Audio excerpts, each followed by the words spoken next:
Yeah, so good afternoon, everyone. I'm Lee Chambers. Today I run an organisation called Male Allies UK, and we do a lot of work around male engagement and inclusion, the skills of allyship and how they can be built by everyone. We do a lot around how to close gender gaps across a variety of different industries and verticals. And we do a lot of research into boys' lived experience in the UK today to understand how we can help them to find a full expression of boyhood, explore the boy and man that they can become, and be part of actually building a more safer and fairer and inclusive society. Where do I fit into this wider conversation? Well, I've got a very, very diverse background, built and sold a tech business, a psychologist academically and do an awful lot of research. I've been part of a variety of different founder networks and journeys and really understanding the gender bias in founder journeys, which is significant, as we well know, from systems to funding to visibility to, we'll talk a little bit about that later as well. Yes, we'll definitely come back to that. I know you've both got strong personal stories as well. Davina, you introduce yourself. Okay, hi, I'm Davina. I'm the founder of Human Vantage AI. We are an AI platform that's helping managers have conversations with their employees, so difficult workplace conversations. I'm also a mum, which I'm sure that will probably get brought up. It will do, but not for the reason you think, unless you've been Googling that. My background's actually quite varied. I started off in science, so medical biochemistry, combined it with business, ended up working in public sector, then biotech, worked for private equity-backed companies, did a business turnaround, and then I became a strategic advisor to tech companies. And then I decided I wanted to build my own. Now, what's really interesting about your company is you have built an AI to help people become more human. Exactly that, and it's surprising actually how much AI has the ability, if you do it correctly, ethically, with the right consideration of biases, to actually help us become more human, which is something that I think is lacking now in this digital world. I think it's something that we need support with, especially in the next generation, about using those social skills, those soft skills, and it's something that is going to be lacking, I would say, without the right support.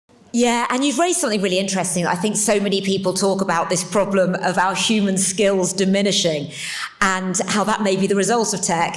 And so the fact that tech can then fix it. I mean, it's almost a bit like the smartphone, a lot of the distractions it causes, and then we're trying to find solutions with the smartphone, like the apps that stop you using your phone too much, that we get sort of in this weird cycle. But I guess in a way we are still in the earlier years of embracing AI. Yes, it may date back to the 1960s, but actually in it becoming part of our daily life that we're aware of, and it's not just something that's happening there in the background. So we are starting to learn how to be human amidst it. But do you think human behaviour is going to shift majorly? I think no. I think in terms of humans, I think if you actually look at the history of humans, if you look at the mistakes that humans are making, it's constantly being repeated.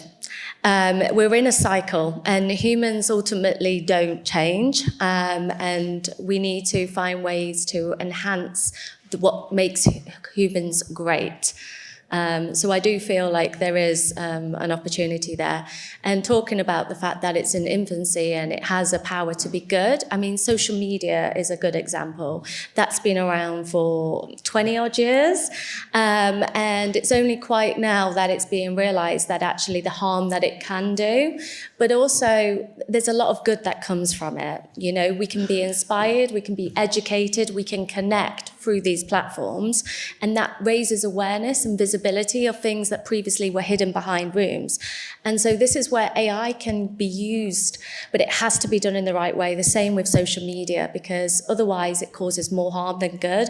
And so I think we're at this pivotal part, because we're very, very in its infancy with the launch of ChatGPT that went to the general public, in being able to then actually then educate everybody and how to use it safely for good, yeah, because humanity's imperfect, isn't it? Yeah, and I think for me, Lara, a big thing in consideration why Davina's technology is so important is because my kind of current research area is the impact of AI chatbots and companions on boys and relational skill building. And while there are opportunities and some positives to be found from having access to something that is developmental without waiting lists, without having to see a professional, we are starting to look at some of the maladaptive relational and friendship behaviours that young people are picking up based off chatbot interaction. That's quite a significant and quite a dark and deep research project that I am literally headfirst in at the minute. And that's why technology and thinking about how, especially for female AI founders, come in and bring in a slightly different use case with more nuance, more consideration around risk, more consideration around development, while still being focused on monetization and sustainability is increasingly important. And obviously for yourself in your own story of not just facing some of the challenges around being an AI founder as a woman, but also some of the structural barriers out in society that stop you getting access to things, that really don't consider just how impactful your product is and don't get you fundamentally the same equitable opportunities to scale the massive positive impact that your product can have, is something that, you know, I'm really passionate about, breaking down some of those barriers and seeing what we as men can actually do to partner with women to accelerate that, and also use the toolkits that we have to start to change some of those systems, because some of these gaps are stubborn. And actually one of the biggest challenges that we found in our work is not the challenges around bias in large language models, and not the fact that a lot of functionality isn't always, you know, tailored towards women users. It's the fact that traditional gender bias still impacts women's utilisation and their ability to scale. And that's not a technological issue, that's a societal issue. And, you know, I spoke at length to the BBC in 2023 about how the competency gap that women face in the workplace, for example, I was sure that they would be judged more harshly for using AI because of how women's and men's competency is seen, that men would be seen to be innovative and women were more likely to be labelled as taking shortcuts, covering up competency gaps. Or even, as some guy said to me, women are cheating using AI. And I'm like, but he over there is very clever use cases found. So it's really important that we challenge those stereotypes before we even get to the technology. What an incredible thing to highlight there. I mean, so many things of what you just said, the power of the technology for what it can do for us. And if that's not recognised, it actually allows great danger loose, like AI chatbots for mental health, incredible power for people who don't have access to any therapy, if done safely. But you've got to make sure that it stays safe, and you don't, yes, the guardrails are there, but if the conversation descends, that the context is fully being understood. Your experiences that you've had personally have really influenced you, I know. Can you tell everyone what happened? Yeah, so I had a baby girl in September 2024, and I normally go to London Tech Week every year. This year I decided to go because I had meetings scheduled, well, in 2025, sorry. And I obviously travel with my 8-month little baby girl, thinking it wouldn't be a problem, and they refused entry because I had a baby in a pram, which then highlighted how much they, it's like an afterthought about they want to encourage female founders, but then who are you disproportionately excluding when you don't let someone come to an event like that? So yeah, and I wrote about it on LinkedIn, and I would just pose the question, really. I was like, I'm not necessarily saying places like London Tech Week should be a kid-inclusive event, but actually it maybe should be to inspire the next generation, and that's something that needs to be considered. But who do we exclude? The post exploded. Who do we? Sorry, the papers. I know, it was actually did make the front page of the Times, and I was in the Guardian, and it's one of these things that, yeah, it's great that I'm a founder, a female founder, and I am a mum, but it's, you know, I am a founder building a business. A mum is part of my identity. It's not my full identity. And sometimes I think when something like that, that's when VCs or when people find out that you are a female founder, then the question comes, oh, how are you going to balance it with a child? Whereas a man who gets, who says, oh yeah, I've got a child. They're like, oh great, how old are they? Oh great, and it's not an issue. Yeah, it's the old Hillary Clinton line about how if a woman has a picture of her family in the background, she looks distracted. If a man has it, he looks like a good family man you'd want to work with. And I remember her saying this, and it really stuck with me, and it was like her advice to people. But obviously we want to fix it. Lee, your personal story as well has been quite powerful to get to where you are now. Yeah, so I obviously, like shared earlier, I started a tech business in the e-commerce space in 2008 and then built a fulfillment software arm. But actually 5 years into that journey, I became ill and had to learn to walk again. And that definitely challenged me in a lot of ways and made me realise what I'd not been grateful for and what actually mattered beyond the KPIs that I thought was so important. And after learning to walk again alongside my daughter, who was born in walk-in rehab, I actually stepped out operationally to become a stay-at-home dad for a few years. I thought that scaling a business was hard. 2 toddlers was another level. The mental load was real. And I'd say to this day, that's the most effective leadership and development training course I've ever been on, and provided me with an awful lot of skills and allowed me to explore parts of myself. And it's really inspired the work that I do to this day. But it also made me, sit in my local baby and toddler group as the only man and listen to women's experiences and just find out that every single mother and grandmother in that room had a story. And things that I felt were unjust, things that I felt were unfair. And I sat there and thought, what can I actually do? And I had to be humble enough to realise I didn't know. So that started, the 11-year journey of research, of insight, of understanding in what men can actually do to be part of closing gender gaps.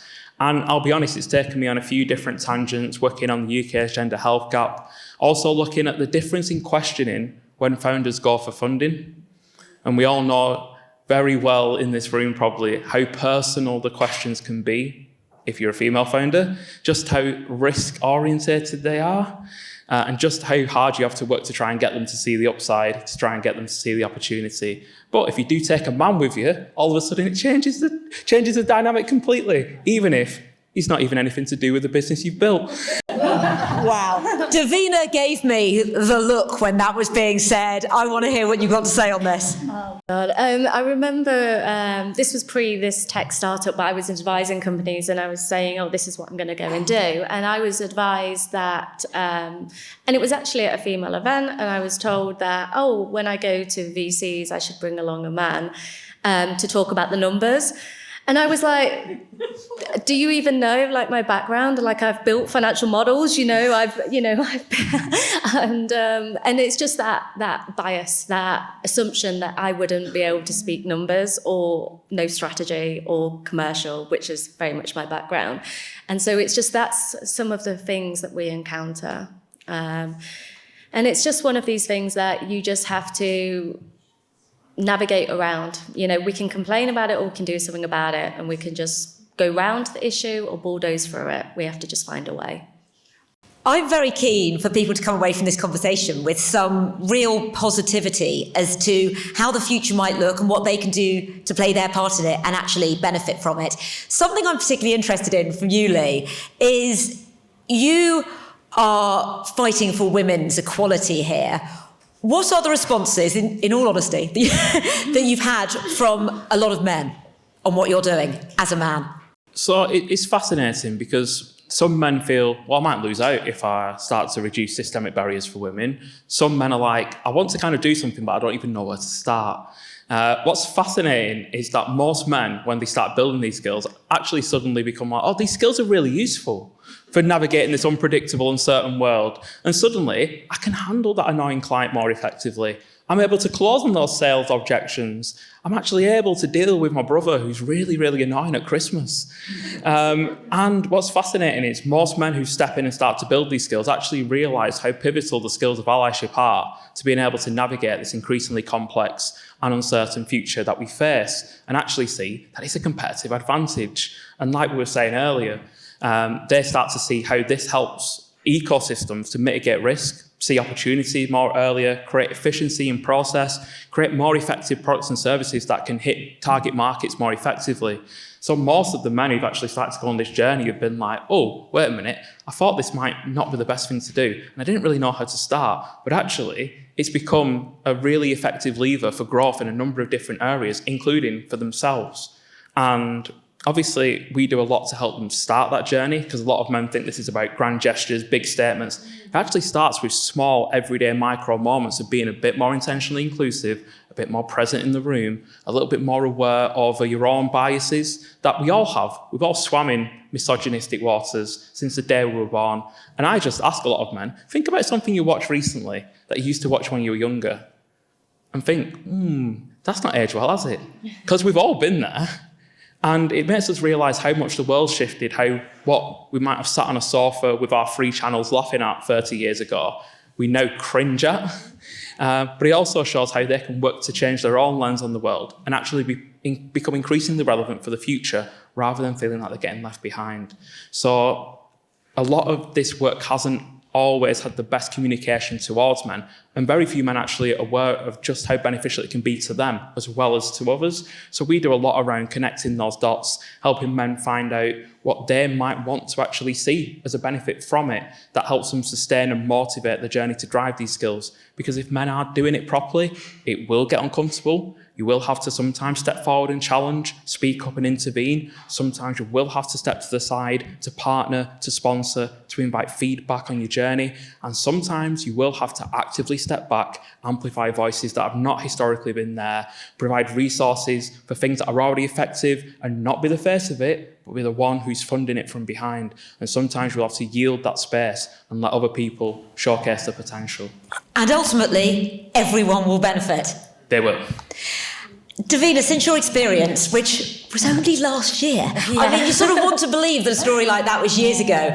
And do you feel then that even right now, a lot of the inclusivity ideas for women and the concept of us, we're supporting female founders, we're encouraging them, do you feel a lot of it's just for show? Yes, to be truthful, I think a lot of it is just for show. And it's the same with VC funding. Oh yeah, we support female founders. Then be transparent in how many founders you're investing that are female-led. And I think also it's great to say that you're supporting, but then what are you doing? Are you making introductions? Are you sharing a post? What actions are you doing to support? I do feel like with what happened, I think it has changed a lot of events because not just in the tech industry, but in others, I've had a lot of people reach out saying we're changing our policy. It's something that we hadn't really considered. But you're right, I've had people come up to me and say, I'm a vendor, I pay to have a stand, but I'm going to have a baby this year. And they've been told they can't go, so they've shared my story and now that they can. So I think being visible and actually sharing who it unintentionally excluded. I don't think they set out to exclude parents because it wasn't just as a female founder, it was people on maternity leave, it's the next generation, it's, dads with children that wouldn't be able to go. And so... Do you think people genuinely care more, though, or they just don't want to be on the front cover of the Times for having been the event that did it? It's probably that latter. I think sometimes, I don't mean to be cynical, I do feel like I think the more we raise, it opens people's eyes. But I think change doesn't happen overnight. I think it takes the same message happening multiple times for them to, as a human behaviour, things, you don't suddenly have a new habit or a new thought and suddenly everything, otherwise I'd be going to the gym all the time. It doesn't work like that. It's small, incremental. So I do think we're on the right path. I just don't feel like we're there yet. And I think it takes events like this. It would be good if there was more men in the room because otherwise we might be talking in an echo chamber, and we need other men to be able to actually hear the challenges that we are facing, because it's not necessarily that they will proactively go and read a report unless they've got an incentive. Yeah, I was wondering how many men were going to be in the room today, actually. I think at an event like this, it's always a question. Obviously, we've got you up here on stage. We are living in increasingly polarised times. The Lewington Room Manosphere documentary's been absolutely massive. I haven't seen it yet, but everyone's been talking about it this week. We're at this sort of difficult point where a lot of people have become very feisty. There's a lot of pushback on a lot of things.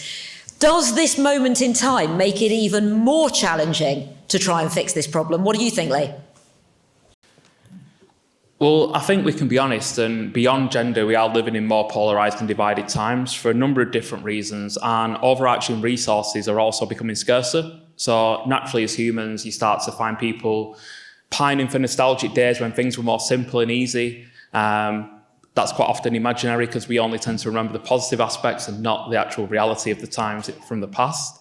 And that is impacting gender stereotypes to a point with people where they kind of imagine they want to move back to how things used to be.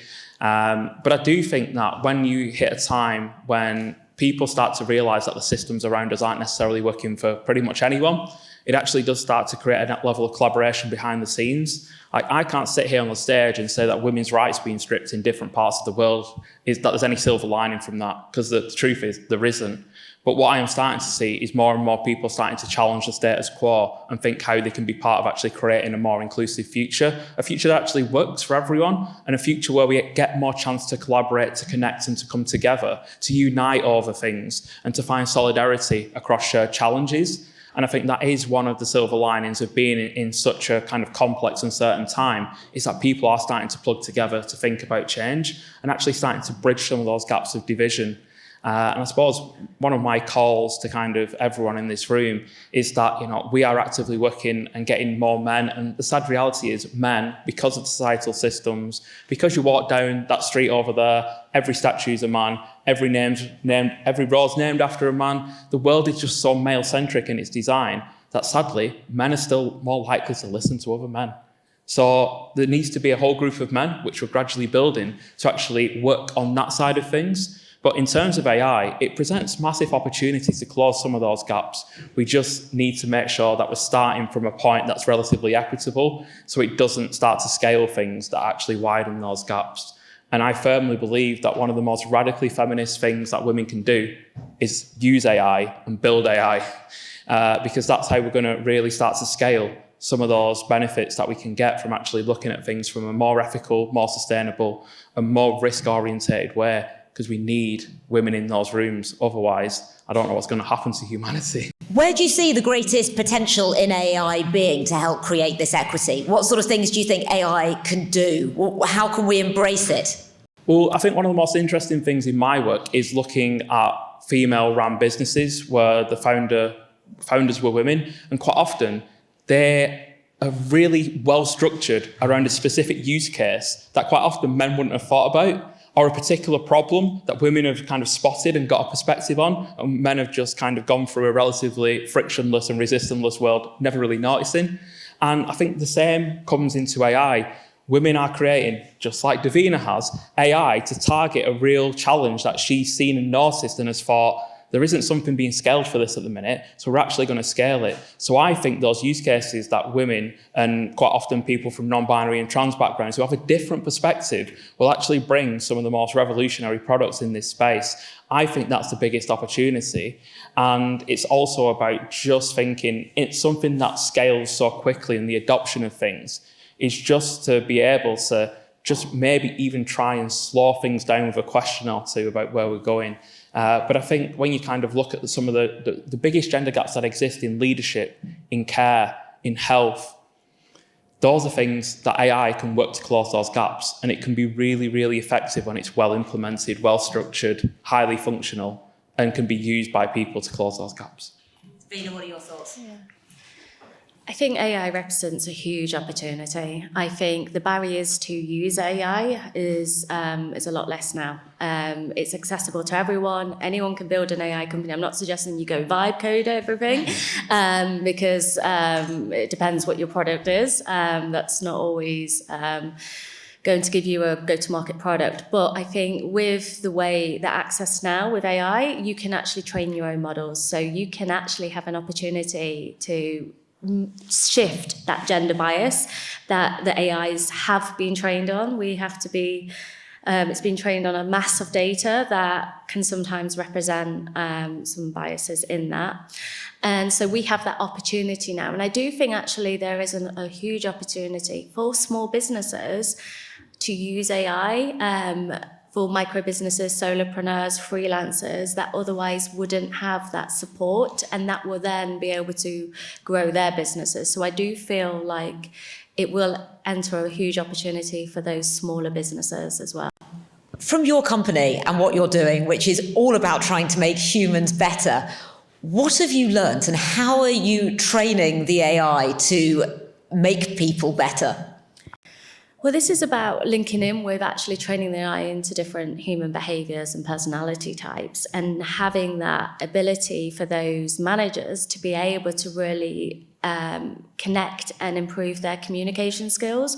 Because if we don't increase our human skills, then where we're going to be in the future. We're going to be all shut in a room. And so it is very much about looking at how we're training our AIs, but also the next level. So at the moment, there's LLMs, but world model AI is the next thing.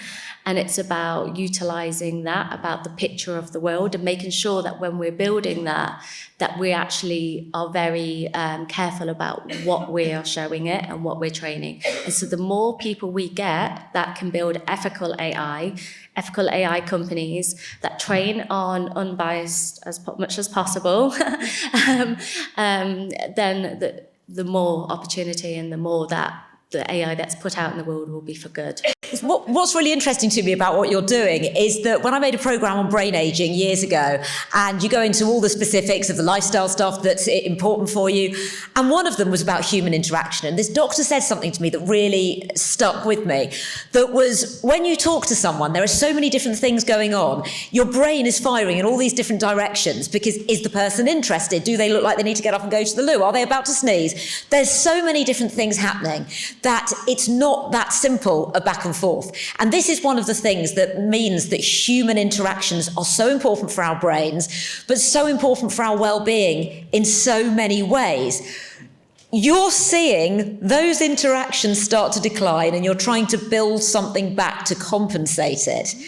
How difficult is it to do that? Challenging. And I think you start off with how things are said, but then so first it's what's being said, then it's how what's being said, and then it goes into exactly what you said. It's about where your eye movements are, it's about what your body language is. And all those factors, or then we then have to look at compliance. So there's the EU AI Act. Now, it's great that the UK are doing their own thing, but if you are in a company that wants to scale, that involves going to Europe, which means then you have to abide by the EU AI Act. And so it's just trying to navigate those challenges. So it's not just the technology, it's also the regulatory challenges. Let's throw ahead to a more optimistic future here. Let's look at the vision for 10, 20 years' time and where we think things might go. It's impossible to predict the challenges that will emerge. I think the conversations we had earlier about Grok and the women's bodies being put on their faces and all the deep fake stuff, there's a lot that we could probably have predicted, as well as stuff that we couldn't. So what do you see as the challenges that are still likely to play out, and what can we do to future-proof? I mean, that's a massive question, right? Just take a wild guess. Well, obviously, like our current research on the impacts of chatbots and companions on relational skills in young people is fascinating, because those chatbots and companions that they are using actually have potential to help them, because they are accessing those products quite often because they're looking for support on how to navigate social situations as young people. And obviously they're hitting these products at that point of looking to build a skill. I mean, some of these products are telling them they're going to help them build the skills, and it's very questionable if they do. But if we actually think about what could be useful in terms of training human skills through use of AI, if I think about some of the products that these young people are using, they are very, very kind of human-centric in some aspects, very compelling, very addictive, highly functional, and feel very kind of like they are very, very close to you in proximity. They place you as the main character. They're very kind of validating. And those are powerful things for utilization and keeping people, in some ways, slightly addicted, in other ways, compelled to come back. But that same methodology could be used to actually train relational skills in a positive way.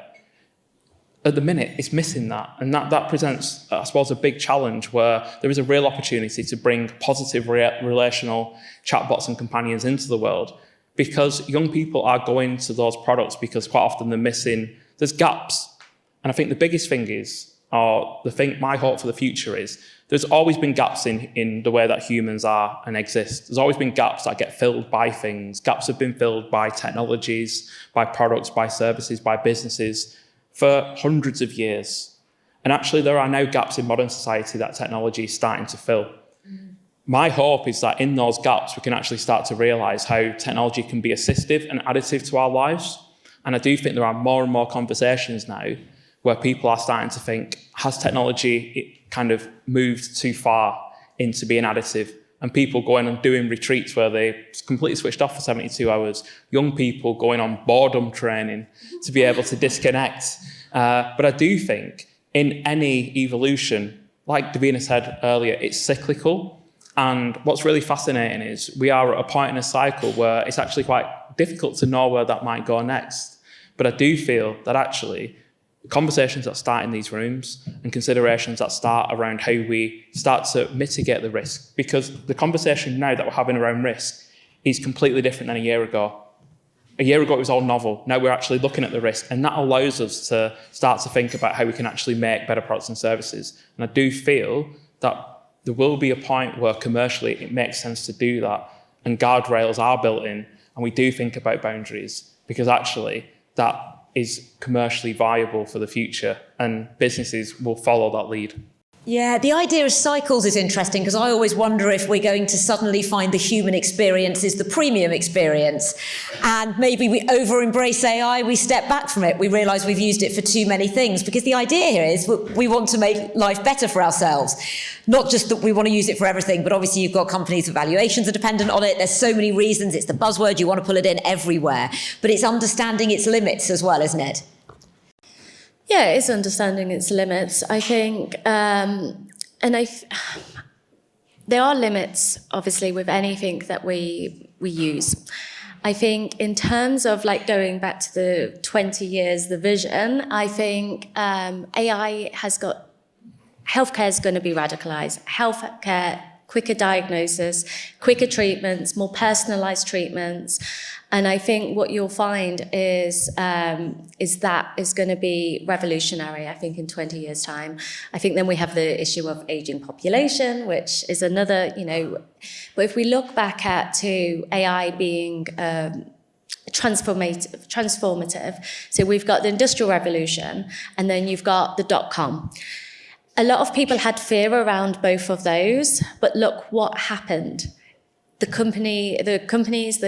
economy thrived at some point, and that's what will happen. That's what will happen with AI. One of the next big things is agentic AI, so effectively AI employees. And so what you're going to need is human oversight. So the job structures will be different. So instead of humans managing lots of humans, they will be managing AI employees, but then they will also be collaborating with other humans.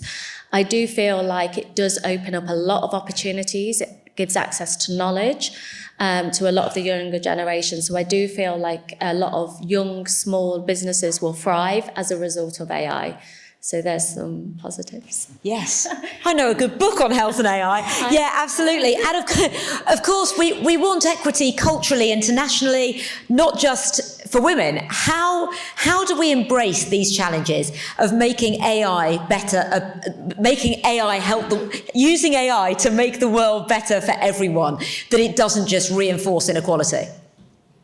So I think what Davina said earlier about training models and being part of training the models and then training our own models so we can gradually remove that bias, it will play a massive part in creating foundational data sets that actually are representative and are equitable. And then things that are built from that will actually be built in a less biased way than humans have built pretty much everything else in society. So there's a real powerful foundational potential to actually reduce bias and then scale from a place of reduced bias, which is actually really hard to do, to try and get 1 billion humans to actively do that at the same time and then get them to do it. So we actually sit in a really, really powerful opportunity.